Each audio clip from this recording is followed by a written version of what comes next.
저희는 국회 행정안전위원회 위원으로 활동했습니다. 지난 상반기 제가 행정안전위원회 위원장, 그리고 우리 이은주 의원님께서 행정안전위원회 우리 정의당 대표님으로 같이 행정안전위원회를 했습니다. 그때 이은주 의원님의 제안이 왔습니다. 쌍용 자동차 관련해서 국가 손해배상 청구 소송. 쌍용 자동차 노동자들은 생존을 위해서 파업을 했었고 생존을 위해서 자기 방어를 한 것입니다. 그런데 국가에서 손해배상 청구를 했고 그 손해배상 청구액이 엄청나면서 우리 노동자들에게 큰 압박, 고통으로 다가왔고 쌍용 자동차 노동자들과 가족해서 30명이 넘는 분들이 그 고통과 압박, 두려움 속에 세상을 떠나는 일들이 연이어 발생했었습니다. 우리 이은주 의원께서 제안을 했습니다. 이 고리를 저희가 끊어냈으면 좋겠습니다. 노동자들의 쌍용 자동차 노동자들의 파업, 그리고 쌍용 자동차 노동자들의 방어, 자기 보호, 이것이 더 큰 고통으로 다가오는 일들은 이제 정리해야겠습니다. 행정안전위원회에서 국가가 쌍용 자동차 손해배상 청구 소송을 취하해주는 결의문을 채택했으면 좋겠습니다라고 제안을 했었습니다. 저 더불어민주당 위원장인 저 서영교와 더불어민주당 우리 위원님들, 그리고 박완수 국민의힘 당 간사셨고 박완수 의원님을 비롯한 국민의힘 의원님들, 그리고 또 제안을 해주신 우리 이은주 의원, 이렇게 모두 다 같이 마음이 모아졌습니다. 모아져서 당시에 경찰이 이것은 강압적인 진압이 있었다라고 하는 것을 인정했고, 그렇다면 대법원의 판단이 나온다면, 무죄 판단이 나온다면 경찰은 손배소를 취하하겠다. 무죄 판결이 나오기 전에 손배소를 취하하면 자신들도 안 좋은 상황이 생길지 모르니 나오면 취하하겠다, 이런 답변을 받고 저희들이 결의문을 채택했고 본회의에서 통과시켰습니다. 만장일치로. 그리고 나서 너무 다행스럽게, 너무 고맙게 대법원에서 쌍용 자동차 국가 손해배상 청구 소송 관련해서 쌍용 자동차 노동자들은 죄가 되지 않는다라고 무죄 취지로 파기환송해 주었습니다. 이제 그 고리는 끊어내야 합니다. 쌍용 자동차 노동자들이 하늘에서 눈 감으실 수 있게 살아있는 유가족과 살아있는 노동자들이 그래 우리는 정당했어 라고 위안을 갖고 삶을 영위할 수 있도록 이번에 저희들이 대법원의 파기환송을 환영하며, 그리고 경찰의 손배소 취하를 적극적으로 빠른 시일 내에 추진할 수 있기를 요청드리고자 이 자리에 섰습니다. 다시 한번 그렇게 요청드리겠습니다. 경찰은 강압적인 진압이었던 것을 경찰 조사 자체위원회에서도 우리 인권위에서도 그 조사 결과가 다 나왔었습니다. 이제 손해배상을 취소해 주시고 또 쌍용 자동차 노동자분들과 또 가족들, 하늘에 계신 분들이 또 편히 잠들 수 있도록 노동자들과 우리 유가족들 또 편히 일상생활할 수 있도록 빠른 결단이 있기를 촉구하겠습니다. 제가 들어가는 말씀을 이렇게 드리고요. 우리 이은주 의원님 들어가는 말씀 잠깐 하시겠습니까? 예. 그리고 저희가 성명서를 낭독하겠습니다.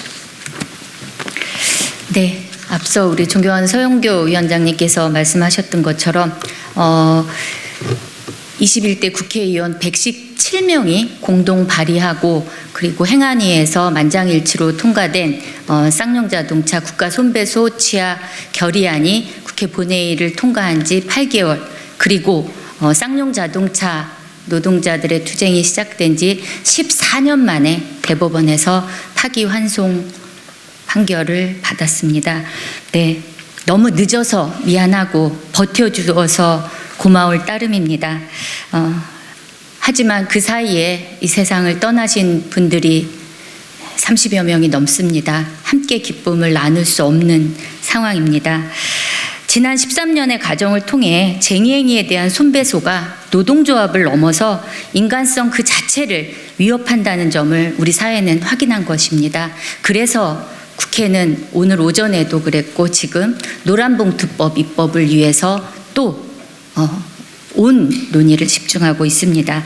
경찰청은 더 이상 만시지탄이 되지 않도록 대법원 판결을 존중하고 쌍용자동차 국가 손배 사건 소치하 촉구 결의안의 취지를 받아들여서 소치하를 위한 실무적 절차에 하루빨리 착수하기를 요청드립니다.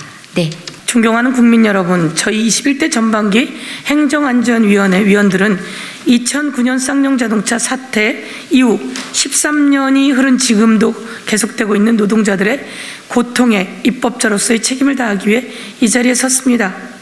2009년 쌍용자동차 사태는 노동 문제를 넘어 한국 사회 인권과 기본권의 현재를 상징하는 사건입니다. 쌍용자동차 노동자들은 회사를 살리기 위해 순환 휴직과 임금 자진 삭감 등 자구책을 내놓았지만 회사는 서류상 경영 위기까지 꾸미며 2,646명의 정리해고를 단행했습니다.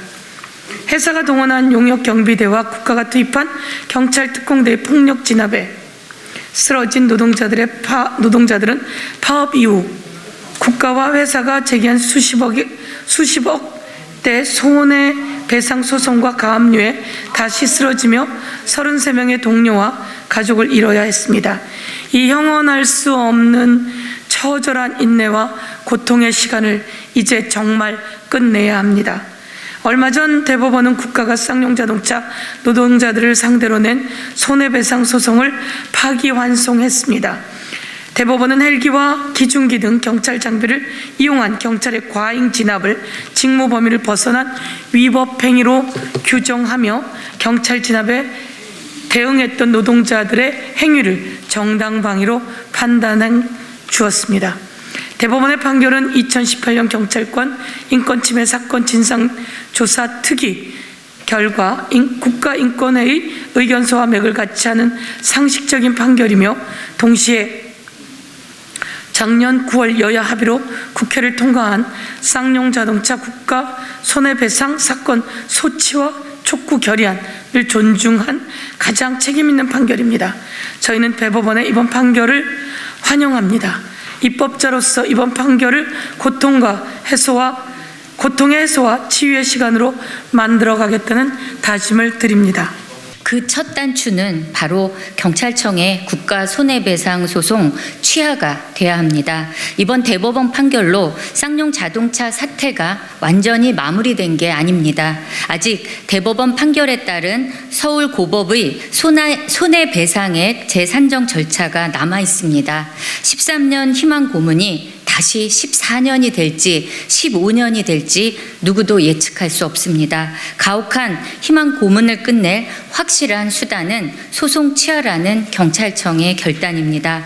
쌍용 자동차 사태의 책임이 거대한 국가 폭력에 있음을 인정한 것은 다름 아닌 경찰청입니다. 대법원의 최종 판단을 받아보겠다고 한 것도 경찰청입니다. 더 이상 망설일 이유가 없습니다. 이번 대법원 판결과 국회 결의안의 취지를 수용하여 소송 취하를 위한 실무 절차에 조속히 착수하여 주십시오. 아울러 정부는 국가 폭력에 대한 정부 차원의 공식 사과와 쌍용자동차 노동자들의 명예회복과 치유 노력에 나서야 할 것입니다. 소송 취하 촉구 결의안을 통과시킨 상임위 위원으로서 입법부의 책임 또한 놓지 않겠습니다. 쌍용자동차 사태로 정치가 뼈아프게 새겨야 할 교훈은 노동자의 기본권 보장과 손해배상 가압류 등의 문제를 더는 노동조합과 노동자 개인에 내맡겨서는 안 된다는 사실입니다.